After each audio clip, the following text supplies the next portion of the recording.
एगो परिवार चलावे के बाद तो कैसे चलावे के चाहे। एगो पत्नी अपना पति से निहोरा करते कहाँ तरीका, हमारा के चूड़ी देवरानी जी के साड़ी हो, हमारा के चूड़ी देवरानी जी के साड़ी हो, ननदों के झुमका ले आई है, हाय परदेसी राजा जी, ननदों के झुमका ले आई है, हाय परदेसी राजा जी।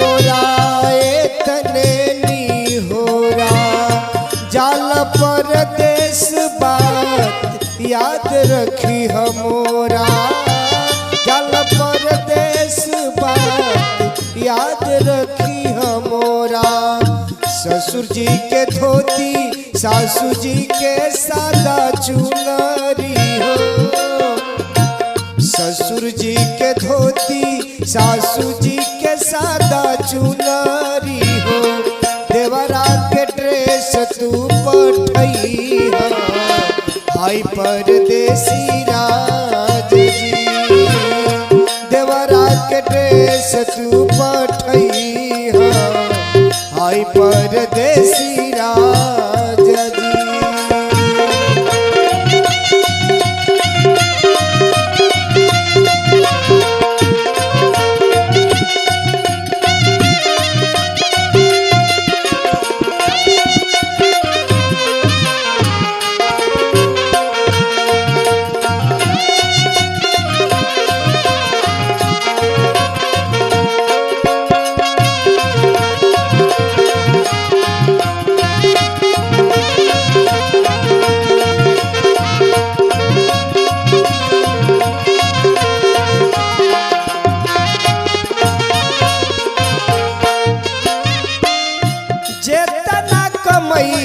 परदेश में बचई है, लहुरी ननदिया के ब्याह तू रचई है, लहुरी ननदिया के ब्याह तू रचई है, जेठ जी के गाड़ी औरी जेठको के कंगना हो, जेठ जी के गाड़ी औरी जेठको के कंगना हो, चाची जी के टॉप्स भेजवई है, हाय परदेसी राजा जी, चाची जी के टॉप्स भेजवई है, हाय परदेसी राजा जी।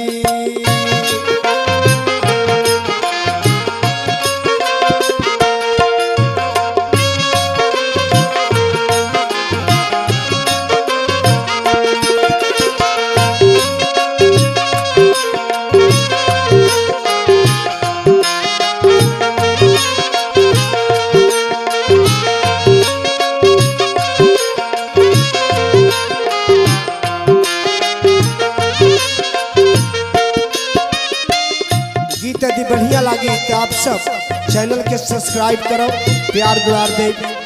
अंत में कह तरीका, जाई के भूलैहा जनी केहू के दुलार हो, सब मिल जुली दिहल तोहरा के प्यार हो, सब मिल जुली दिहल तोहरा के प्यार हो, सैयार में सर मोर कर जोरी कहतानी, सैयार में सर मोर कर जोरी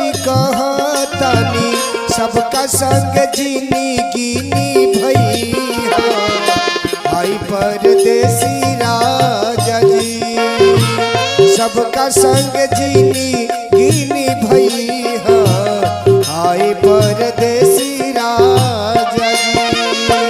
हमरा के चूड़ी देव रानी जी के साड़ी हो, हमरा के चूड़ी देव रानी जी के साड़ी हो। ननदों के झुमका ले आई परदेसी राजा जी। ननदों के झुमका ले आई परदेसी राजा जी। ननदों के झुमका ले आई परदेसी राजा जी। ननदों के झुमका ले आई परदेसी राजा।